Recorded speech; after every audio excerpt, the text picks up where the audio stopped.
ברייטון מסיימת ב-0-0 מאכזב מאוד עם ברנטפורד במשחק שאותם היו חייבים לנצח, ורושמת משחק ליגה שישי ברציפות בלי ניצחון. מיטומה מסיים את המשחק הזה בדקה 66, שזה מאוד מאוד מפתיע בהתחשב בעובדה שמיטומה תמיד משחק בין 80 ל-90 דקות, חילוף שהוא לא ברור לי, אני עד עכשיו לא מצליח להבין את זה. אפשר גם היה לראות בשנייה שמיטומה יצא מהמשחק את הירידה שחלה באגף שמאל של ברייטון, הרבה פחות מסוכן, הרבה פחות מעורב במשחק. גם אנדינגרה הוא שחקן טוב, אין ספק שהוא שחקן טוב, אבל לפי דעתי היה אפשר להכניס אותו במקום שחקן אחר, אולי דווקא לשים את מיטומה יותר באמצע ולהוציא את אנסיסו שלא הפסיק להחמיץ כל המשחק.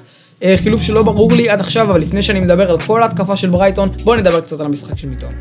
אז המחצית הראשונה של מיטומה לפי דעתי הייתה הרבה יותר טובה מהמחציות הראשונות הקודמות שלו במשחקים האחרונים, למרות שהוא לא כבש או בישל ופחות בא לידי ביטוי. אפשר היה לראות את ההתמודדות שלו על שטח קטן עם שחקנים, וגם כמובן את הפריצות שלו על שטחים, כמו למשל בדקה ה-13 שהוא פרץ על הקו, מהלך התקפי אמיתי ראשון שלו במשחק, ששוב הראה כמה הוא מסוכן באמת, כמה היכולת שלו ליצור מצבים מכלום והזריזות והכוח המתפרץ שלו נהדרים. עכשיו יש משהו שאני תמיד מדבר עליו, וזה הכניסות של מיטומה לאמצע ולתוך הרחבה, ובמשחק הזה דווקא כמו שאפשר לראות במפת החום שלו במחצית הראשונה, הוא פחות עשה את זה ופחות בא לידי ביטוי בזכות הכניסות שלו לאמצע. ובנוסף יש משהו שהוא הוסיף, וזה כדורי עומק וכדורי רוחב שהוא סיפק המון במהלך המשחק הזה, ואפילו אחד מהם בדקה 29 כמעט נכנס אחרי שהוא פגע במי ופצע את השוער. וזה משהו שמיטומה בדרך כלל פחות שם אליו לב, הוא יותר דוגל במסירות מדויקות וקצרות ופחות בכדורי עומק ארוכים.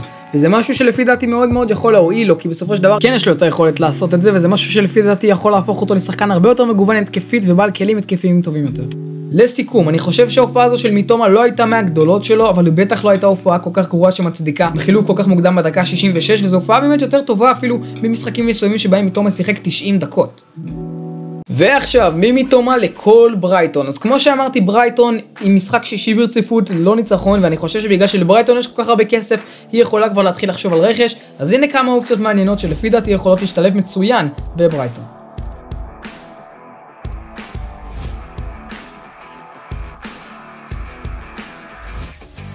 אז השחקן הראשון ברשימה זה מרקוס רשפורד, ואני יודע שזה שם גדול, אבל רשפורד כרגע נמצא בתקופה מאוד מאוד בעייתית במנצ'סטר יונייטד, הוא כנראה יעזוב וימכר או בינואר או בקיץ. אני חושב שהוא יכול להיות מצוין לברייטון, והנה הסיבות.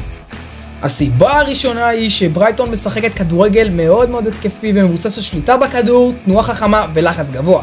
רשפורד עם המהירות שלו, היכולת הטכנית והחדות שלו מול השאר יכול להשתלב מצוין בסגנון הזה, במיוחד בעמדות הכנף או כחלוץ מרכזי. ועם מוסרים נהדרים כמו שיש לברייטון, כמו למשל מיטומה אפילו, והתנועות הנהדרות של רשפורד בלי כדור, זה יכול להיות שילוב קטלני ביחד.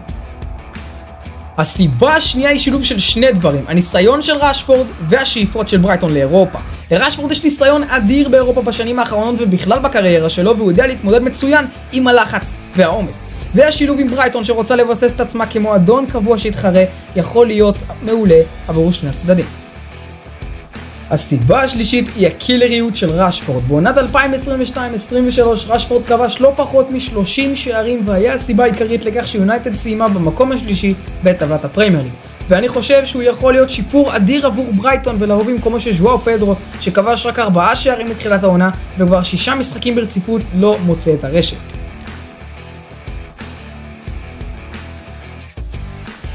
השחקן הבא שלפי דעתי יכול להיות מאוד מתאים לברייטון הוא אוסקר גלוך. אני יודע שזו בחירה מפתיעה, ועכשיו אני אסביר למה דווקא הוא. הסיבה הראשונה היא שגלוך יכול להוסיף מימד יצירתי נוסף במרכז השדה ולהיות זה שמחבר בין ההגנה להתקפה עם פעולות מהירות ואפקטיביות. בנוסף הוא יכול לתת המון שקט לברייטון בעמדה הזו, מכיוון שלברייטון אין שחקן שהוא קשר התקפי ב-100%, ולרוב אחד החלוצים פשוט מתופקד שם. ולפי דעתי אוסקר יכול להתפתח להיות אפילו שחקן הרכב קבוע בברייטון, ולהיות אחד האסים שלה לעונות הבאות. הסיבה השנייה היא שאוסקר גלוך כבר הראה שהוא לא נרתע ממשחקים גדולים, הן בליגת האלופות עם זלצבורג ששם הוא התמודד מול קבוצות מהטופ העולמי והציג יכולת גבוהה, והן בנבחרת ישראל במשחקים בינלאומיים חשובים. ולפי דעתי הביטחון והבגרות שהוא מציג יחסית לגילו מעידים על כך שהוא מוכן להתמודד עם הרמה התובענית של הפרמייר ליג, וזה לא אומר שבשנייה שהוא יגיע הכל ילך חלק, אבל אני בטוח שאחרי שהוא יבנה את זה הוא יהיה שחקן טופ ולרמה של ברייטון בוודאי. הסיבה השלישית היא שאוסקר גלוך הוא לא בעל תג מחיר גבוה, ואני חושב שביחס לתרומה שהוא יכול להביא לברייטון זה מחיר משתלם. בנוסף ברייטון יכולה לפתח את אוסקר ואז למכור אותו ברווח גדול כמו שהם עשו עם קייסדו ומקליסטר. השחקן השלישי ברשימה הוא ג'רמי דוקו, שיכול לשחק בשתי הכנפיים, והסיבה הראשונה והעיקרית ללמה הוא מתאים לפי דעתי היא שכמו ראשפורד הוא משחק בפרמייר ליג ויודע להתמודד עם האינטנסיביות של הליגה. בנוסף, העובדה שהוא יכול לשחק בשני האגפים ושניתן להזיז אותו בין האגפים כדי לנצל נקודות תורפה בהגנת היריבה יכולה להיות כלי מצוין למשחקים קשים ולמאניטיים של העונה. הסיבה השנייה היא שדוקו הוא שחקן שיכול לתרום במספרים גם מבחינת כיבושים וגם מבחינת בישולים, שזה משהו שברייטון צריכה ללא ספק, וכראיה לכך בששת המשחקים האחרונים ברייטון כבשה 6 גולים בלבד. ובנוסף, שחקן כל כך לא צפוי כמו דוקו שיכול לעשות כל כך הרבה דברים להגנה של היריבה, יכול להגדיל משמעותית את מספר השערים שכל הקבוצה תכבוש. הסיבה השלישית היא היכולת האישית של דוקו. דוקו הוא שחקן מאוד מאוד מהיר, זריז ולא צפוי, ושחקן עם דריבל כמו שלו יכול לנפץ הגנות צפופות מול קבוצות שמתגוננות. ובנוסף, המהירות האדירה שלו הופכת אותו למאוד מאוד מסוכן כאשר הוא מקבל שטח, ולכן הוא מאוד ורסטילי ויכול להתאים את עצמו כמעט לכל צורת הגנה של היריבה. וזהו חברים, אם הגעתם עד לפה אני מאוד מאוד אשמח שתפרגנו בסאב ובלייק, זה עוזר לי מאוד. תרשמו לי בתגובות אם תרצו עוד המלצות לרכש של עוד קבוצות, ונתראה בסרטון הבא.